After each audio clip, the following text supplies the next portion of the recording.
Buenas noches. Esta es la evidencia 1 de la materia de Derecho del Trabajo en México. Me pidió un poco más de fluidez, entonces voy a ir un poquito rápido. Dice el punto 2. Realiza un video en donde integres lo siguiente. Tu opinión fundamentada sobre si fue adecuada o no la resolución de la Corte Interamericana de Derechos Humanos. Primero vamos a hablar de los antecedentes del caso. Dice, la figura de la comunidad industrial fue incorporada en la normativa peruana el 27 de julio de 1970. En dicha norma, en su artículo 23, se estableció que la comunidad industrial era una persona jurídica que nacía de una empresa industrial como representación del conjunto de los trabajadores que a tiempo completo laboraban en ella.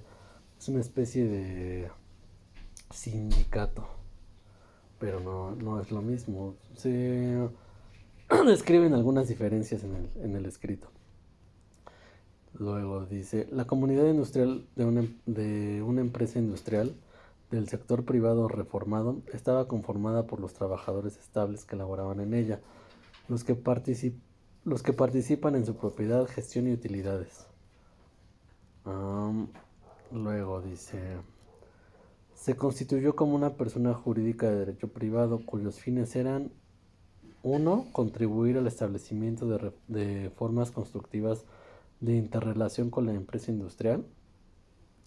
2. Fortalecer la empresa industrial mediante la acción unitaria de sus miembros en la gestión y proceso productivo y su participación en la propiedad del patrimonio empresarial. 3. Establecer una adecuada y racional distribución de los beneficios entre los inversionistas y trabajadores estables de una empresa industrial.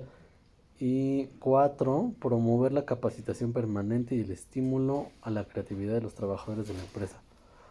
Pues es una organización que básicamente trata de llevar de la mejor manera la relación entre los trabajadores y la empresa, y también de proteger a la misma fuerza productiva. Después viene la denuncia.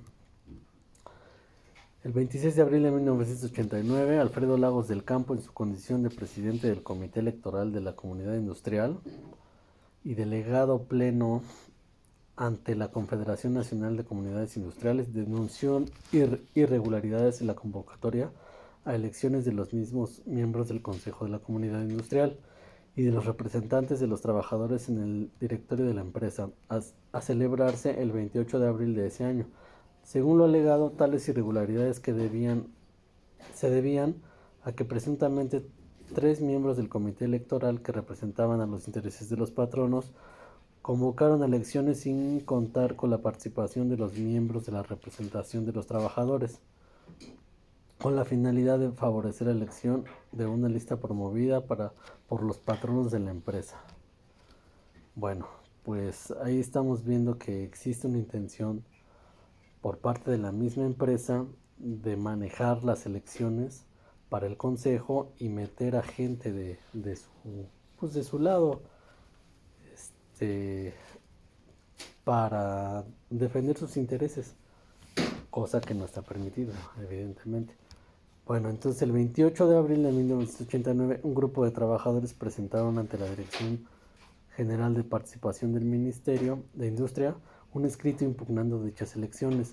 Al respecto, el 9 de junio de 1989, la Dirección General de Participación del Ministerio de Industria constató que el mismo número de votos fue inferior al 75% del número de miembros de la comunidad industrial, por lo que se declaró fundado el recurso y se instruyó convocar a un nuevo proceso electoral. Bueno, pues les dieron la razón, no hubo una votación suficiente y afortunadamente pues no se pudo dar como válida esa votación y no quedó la gente que habían acomodado. Entonces después, al darse toda esta problemática, viene el despido de esta persona.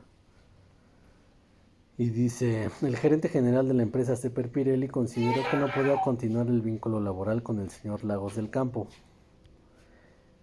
en aplicación de los incisos A y H del artículo 5 de la ley número 24.514, que consideran como causa justificada de despido el incumplimiento injustificado de las obligaciones de trabajo, la grave indisciplina y el faltamiento grave de palabra en agravio del empleador. Bueno, pues aquí va mi análisis, y es que el presidente de la comunidad industrial, el señor Lagos,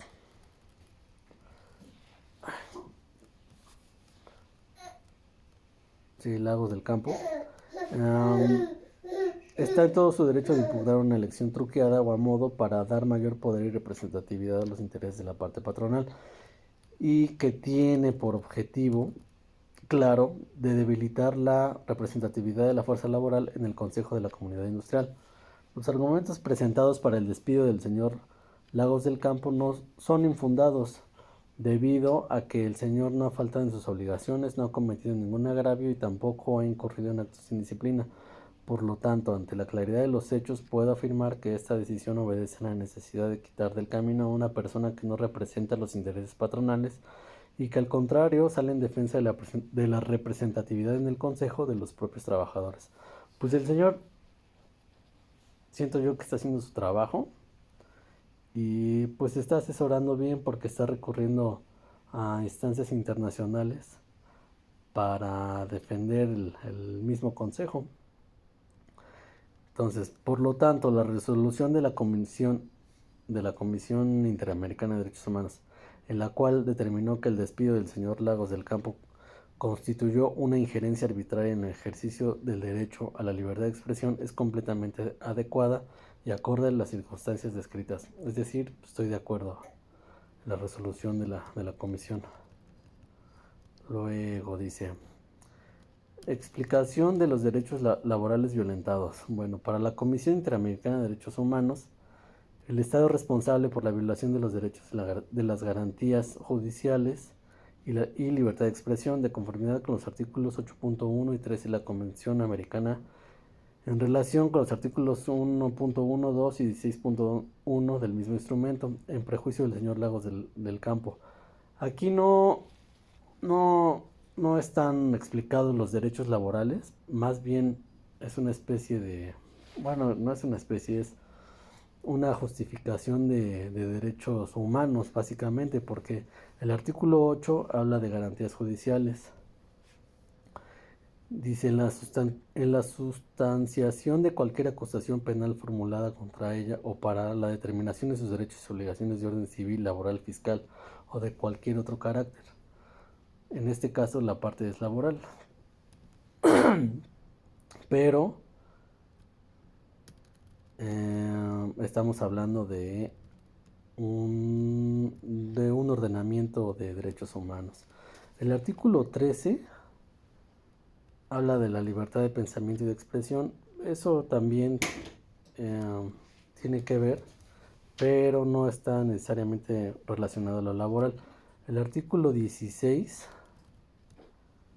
de la Convención Americana habla de la libertad de asociación. Igualmente es un derecho humano, pero se hace referencia a la parte laboral, porque dice: todas las personas tienen derecho a asociarse libremente con fines ideológicos, religiosos, políticos, económicos y laborales, bueno, sociales, culturales, pero se hace referencia a la parte laboral. Ahora sí vamos a entrar de lleno ahora para la explicación de los derechos laborales violentados únicamente en materia laboral y hablando en referencia a la Ley Federal del Trabajo. Sobre la parte únicamente laboral tenemos el artículo 359 de la Ley Federal del Trabajo. Dice: los sindicatos tienen derecho a redactar sus estatutos y reglamentos, elegir libremente a sus representantes, organizar su administración y actividades, organizar su administración y sus actividades y formular su programa de acción. Pues aquí estamos viendo una violación, porque pues no están permitiendo elegir libremente a sus representantes, están sembrando a tres personas a modo para tener más control en la parte patronal, pues no son representantes de la fuerza laboral. Luego, en el artículo 46 de la Ley Federal del Trabajo, tenemos que el trabajador o el patrón podrá rescindir en cualquier tiempo la relación del trabajo por causa justificada sin incurrir en responsabilidad. Bueno, pues aquí no hay ninguna causa justificada porque el señor Lagos nunca faltó a sus obligaciones. No hay ninguna causa justificada. Bueno, seguimos al siguiente inciso. Explicación de los principios rectores del derecho del trabajo en México que fueron violentados. Bueno, aquí en mi análisis yo digo que los principios rectores están determinados por el artículo 123 de la Constitución, que es el ordenamiento supremo que rige las leyes de nuestro país. Por lo tanto, a partir de aquí podemos afirmar que el despido injustificado está violentando el artículo 123, inciso A, fracción 22, que dice lo siguiente.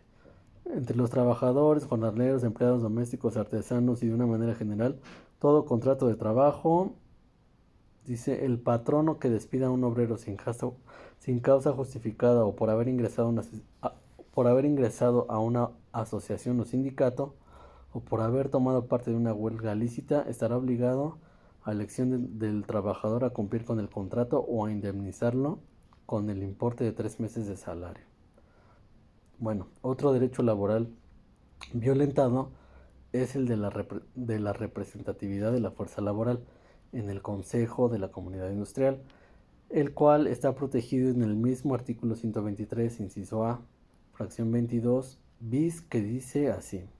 Los procedimientos y requisitos que establezca la ley para asegurar la libertad de negociación colectiva y los legítimos intereses de trabajadores y patrones deberán garantizar, entre otros, los siguientes principios.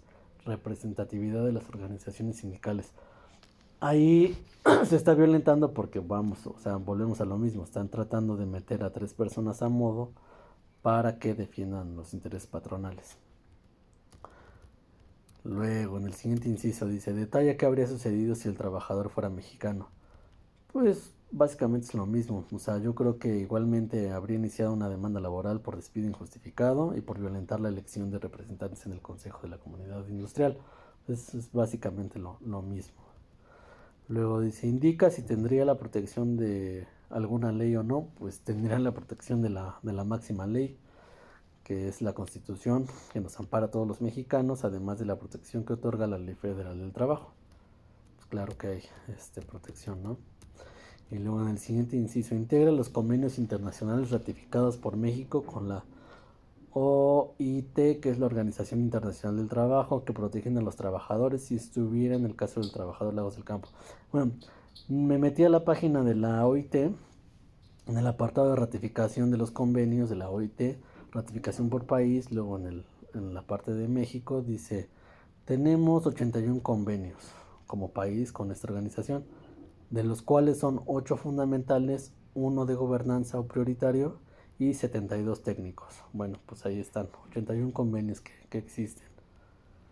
Ahora vamos a la parte 2. Dice, investiga la reforma a la Ley Federal del Trabajo en relación con la contratación a través del outsourcing, publicado en el Diario Oficial de la Federación el día 23 de abril de 2021. O sea, el año pasado, apenas con el presidente López Obrador. Realiza un podcast donde integres de manera dinámica la explicación de lo siguiente. Pues igual, vámonos, dinámico. Parece que me están correteando, pero pues así me está pidiendo.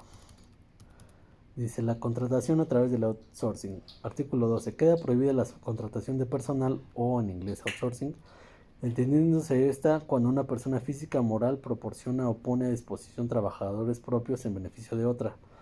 O sea que entre 2 empresas se ponen de acuerdo y una de ellas proporciona la fuerza laboral para beneficio de la otra. O sea, como intermediario, pues.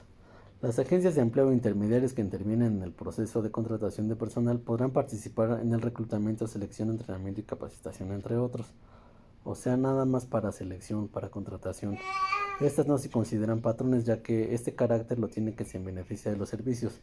O sea, sí se puede utilizar a empresas de colocación, de captación, de lo que sea, pero jamás puede haber un contrato que los ligue directamente en la relación de trabajo. Quien será su patrón, pues es la propia empresa que los está buscando. Luego en el artículo 13 dice, se permite la subcontratación de servicios especializados o de ejecución en obras especializadas que no formen parte del objeto social ni de la actividad económica preponderante de la beneficiaria de estas, siempre que el contratista esté registrado en el padrón público a que se refiere el artículo 15 de esta ley. Pues entonces quedamos que no, pero al final sí está permitida la contratación, pero solo en algunos casos, o sea, servicios especializados, y que la actividad no forme parte del objeto social ni de la actividad económica preponderante. Bueno, otros aspectos como requisitos, sanciones, efectos fiscales, simulaciones para subcontratación de servicios especializados están señalados en los artículos 14, 15, 15D, 1004C y 108I, que bueno, es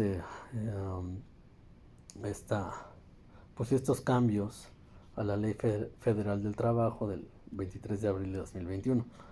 Luego dice en el siguiente inciso, los derechos del trabajador, así como las obligaciones tanto del trabajador como del patrón, cuando la relación del trabajo se realiza por medio de este outsourcing.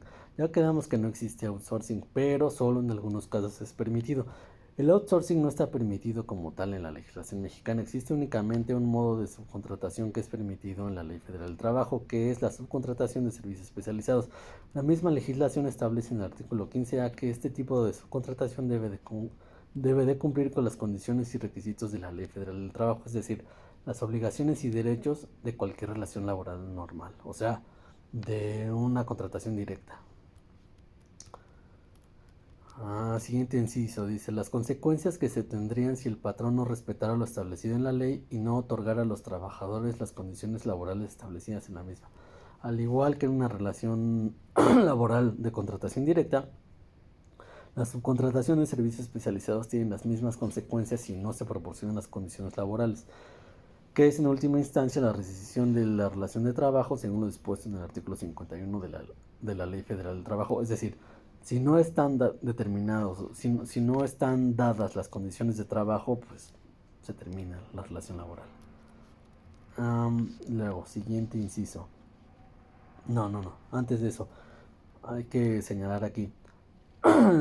Por otro lado, el artículo 15A establece que en la subcontratación son responsables solidarias las empresas relacionadas con los servicios subcontratados en materia de seguridad social.